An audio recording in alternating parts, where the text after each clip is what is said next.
Sedangkan fungsi zikir yang pertama disebutkan di Quran surah ke-13 ayat ke-28. Ala bi dzikrillahi tatmainnul qulub. Masih ingat qulub jama dari kata apa? Qalbu. Jadi kalau sholat Anda benar, hati Anda tenang. Ciri hati yang tenang, dia bisa mengendalikan nafsu dalam kehidupannya. Sehingga muncul yang baik-baik di sini.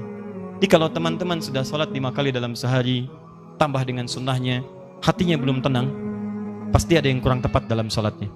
Karena jangankan sholat, tempat sholat saja disebut oleh Quran tempat yang menenangkan.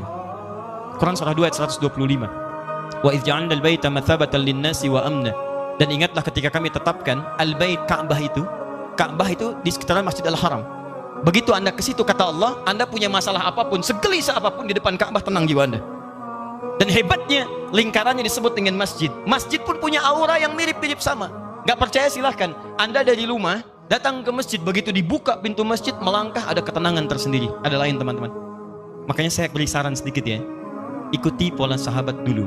Itu mereka apapun pekerjaannya, ada pengusaha, ada pedagang macam-macam. Itu kalau selesai bekerja, itu nggak langsung ke rumah Pak, teman-teman. Mereka mampir ke masjid. Begitu keluar dari masjid, yang dibawa itu aura masjid. Dia nyampe rumah itu bukan aura pekerjaan. Kadang-kadang kalau Anda dari pekerjaan ke rumah, itu yang dibawa tuh bayangan pekerjaan, menumpuk macam-macam, sehingga kadang-kadang banyak kegelisahan. Coba mampir, begitu keluar sudah ada ketenangan dalam jiwa. Enak, tenang. Saking tenangnya masuk, sholat 2 rakaat, lebih tenang lagi. Duduk, atasnya AC, tidur aja gitu kan. Paham ya? Satu. Jadi cari semua bentuk hubungan dengan Allah, itu akan menguatkan jiwa Anda. Di antara kalimat zikir nanti turunkan, ada sholat, ada baca Quran. Makanya kalau nggak percaya silahkan, Anda sedang gelisah, buka Quran, sudah. Nggak mahal kok, buka mushaf, baca Quran, seketika tenang. Habis itu gelisah lagi. Ya. Kenapa? Belum selesai, baca lagi, minta sampai tenang jiwa Anda. Doa, Quran surah 7 ayat 205, wadhkur rabbaka fi nafsik, doa disebut dengan zikir. Makanya kalau sedang gelisah jangan mengeluh. Nggak ada ayat tentang keluhan. Kalau ada ayat tentang keluhan di Quran, insya Allah saya jadi orang pertama yang mengeluh. Nggak ada teman-teman. Bahkan binatang pun tidak mengeluh dalam kehidupan. Kerjakan. Semut nggak ngeluh. Silahkan cek. Kera tidak mengeluh. Ayam tidak mengeluh. Cek. Nih lihat. Ini ada wajan. Ini ada cacing sini. Di bawahnya kita kasih api di sini. Maka cacing akan bergerak-gerak. Pindah dia kan? Baik. Kenapa dia bergerak? Bukan panas. Bukan, karena cacing tidak mampu untuk mengeluh. Aduh panas, aduh sakit, aduh. Kalau semua aduhnya kapan dia pindahnya? Coba pernah dengar? Coba kalau nggak percaya panaskan. Dengar nggak kalimat aduh, nggak ada. Silakan cek, nggak ada. Dia gerak aja supaya menghindar dari kepanasan. Anda itu nggak pernah tuntas masalah bukan karena Anda kurang hebat, barangkali banyak ngeluhnya. Dan Anda kurang tenang bukan karena kurang kaya, kurang takwanya, ini poinnya. Dan kurang ibadahnya. Itu bagian pertama. Masih ada waktu, Pak? Masih. 2. Ini. Rumus cepat. 2. Ini indah sekali di Quran. Tadi kata Quran, qad aflaha man zakkaha. Sungguh akan bahagia, tenang orang yang mampu menyucikan hatinya. Baik, ikhwan atau akhwat di atas, kalau nyuci itu pakaiannya dibuang atau kotorannya yang dibuang? Mah, tolong cucikan ya. Iya Pak, palidgun ke sungai. Oh, Masya Allah. Begitu pulang, mana mah pakaiannya? Dicuci, dibuang. Tidak, nyuci, membuang kotornya. Kadang-kadang kotor itu mesti ada untuk nampak yang bersihnya. Sebab kalau kotor nggak ada, yang bersih nggak akan kelihatan. Allah ciptakan marah bukan untuk menjadikan Anda pemarah, tapi supaya sabarnya muncul. Sebab kalau nggak ada marah, nggak akan ada sabar. Kan mustahil ujuk-ujuk tiba-tiba datang kepada saya. Nggak ada hujan, nggak ada angin, nggak ada masalah, tiba-tiba sabar Ustadz, sabar.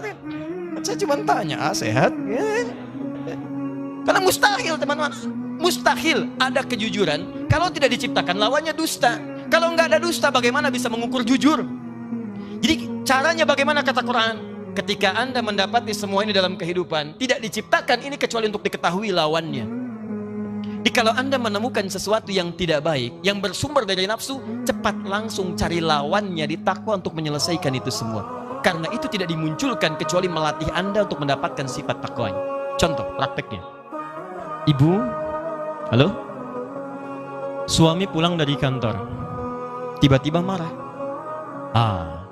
Marah saat dititipkan pada suami, hakikatnya isyarat Quran bukan ingin menjadikan suami pemarah, bukan. Tapi dititipkan marah pada suami supaya sabar di ibu itu muncul. Sebab di depan itu banyak persoalan yang membutuhkan sabar yang lebih. Kalau pada yang ini aja nggak bisa sabar, bagaimana mengatasi yang di depan? Diberikan kesabaran itu. Dititipkan marah pada suami bukan untuk menjadikan suami pemarah. Jadi kalau suami pulang marah misalnya, maka lihat cara bacanya. Berarti ibu dituntut untuk menghadirkan kesabaran. Allah sedang ingin memunculkan sifat takwa pada diri ibu dalam bentuk sabar. Ibu ingin dekat dengan Allah? Ingin. Baik, sekali lagi ingin dekat dengan Allah? Kunci dekat dengan Allah, sabar. Innallaha ma'as sabirin. Quran surah kedua ayat 153. Allah dekat dengan orang-orang sabar. Ibu ingin masuk surga?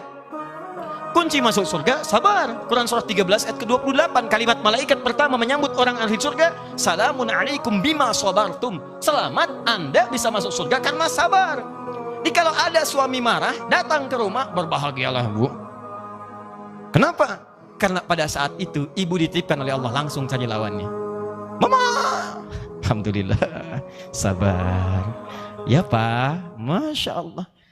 Ini kadang-kadang tertukar. Suami marah, ibu lebih galak. Masya Allah. Mama, kenapa Pak? Mama kenapa? Papa kenapa? Mama gak tahu kalau Papa ini matahari, pemimpin. Papa gak tahu kalau Mama bulan. Dengan kekuatan bulan, aku menghukummu. Ada repot. Gak nyambung. Gak beres-beres kalau begitu. Sama. Jadi sebenarnya nggak susah. Kalau Anda menemukan yang kotor dari nafsu, cepat cari lawannya yang baik. Suami pulang nih, istri cemberut. Apa lawan cemberut? Senyum. Jadi begitu Anda pulang ke rumah, lihat istri cemberut. Ini Anda tinggal senyum. Assalamualaikum. Dik.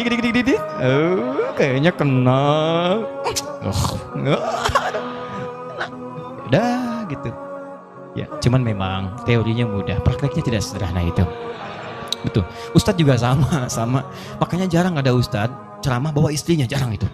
Jarang sekali. Ini live ya. Kita selesaikan di rumah. Jadi dua saja itu. Pertama, bangun hubungan dengan Allah, zikir. Makanya Anda kalau temukan kalimat-kalimat ibadah itu semuanya takwa ujungnya. Nanti sebentar lagi puasa. Apa tujuan puasa? Takwa. Quran surah 2 ayat 183, paling kiri sebelah atas. Ya ayyuhalladzina amanu kutiba alaikumus kama kutiba alal ladzina min qablikum la'allakum takwa. Anda mau haji, takwa bekalnya. Quran surah 2 ayat 197, paling kanan sebelah atas. Al-hajju asyhurum ma'lumat faman farada fihinna al-hajja fala rafatha wala fusuqa wala jidala fil hajj wa ma taf'alu min khairi ya'lamuhu Allah wa tazawwadu fa inna khairaz zadi taqwa. Mau haji, takwa muaranya. Mau puasa, takwa. Salat, takwa. Infak, sedekah, takwa. Semua takwa. Jadi ternyata tujuan ibadah itu ketika Allah bebankan pada kita bukan untuk menjadi beban dalam kehidupan, tapi ingin membuat Anda bahagia. Karena takwanya muncul. Makanya selesai sholat, selesai infak, selesai baca Quran, ditutup ayatnya. Quran surah 2 ayat kelima. Lihat, ulaika ala hudam min rabbihim wa ulaika humul muflihun. Qad aflaha man zakkaha wa ulaika humul muflihun. Bahagialah mereka semua. Di ketika Allah minta kita sholat, Allah minta kita bahagia. Aneh kalau ada orang diminta bahagia, nggak mau bahagia, itu orang aneh. Makanya ketika Anda dipanggil sholat, hayya 'alas shalah, Anda tanya, kenapa kami sholat ya Allah? Dijawab, hayya 'alal falah. Ayo saya kasih bahagia. Yang belum bahagia datang ke sini. Anda orang kaya, Anda orang hebat, belum bahagia. Cek, bukan karena Anda kurang hebat dan kaya, Anda kurang takwa. Karena ketika Anda takwa, masalah Anda selesai. Quran surah 65 ayat 2 dan 3. Wa may yattaqillaha yaj'al lahu makhraja wa yarzuqhu min haitsu la. Selesai. Quran surah 2 ayat 189. Wattaqullaha la'allakum tuflihun. Anda takwa, ini nafsu turun. Begitu turun, maksiat hilang. Begitu hilang, dosa diampuni. Turun Quran surah ke-8 ayat ke-29. Jelas kalimatnya. Wa may yattaqillaha yukaffir anhu sayyiati. Siapa yang meningkatkan takwanya, maka keburukannya kami akan hilangkan. Hapus. Lihat contohnya. Anda berbuat maksiat, naktar sauda, seperti tinta begini. Anda kerjakan kebaikan, hapus. Tapi ingat, dosa itu seperti menulis di papan tulis. Tintanya ringan, mudah untuk dihapus. Tintanya sulit, tidak mudah untuk menghapusnya. Butuh waktu, butuh perjuangan. Kadang-kadang Anda mesti berjuang. Seperti saya. Berjuang, datang sendiri, rangin sendiri, nulis sendiri, ngapus sendiri. Nah sama. Nah, akhirnya. Alhamdulillah.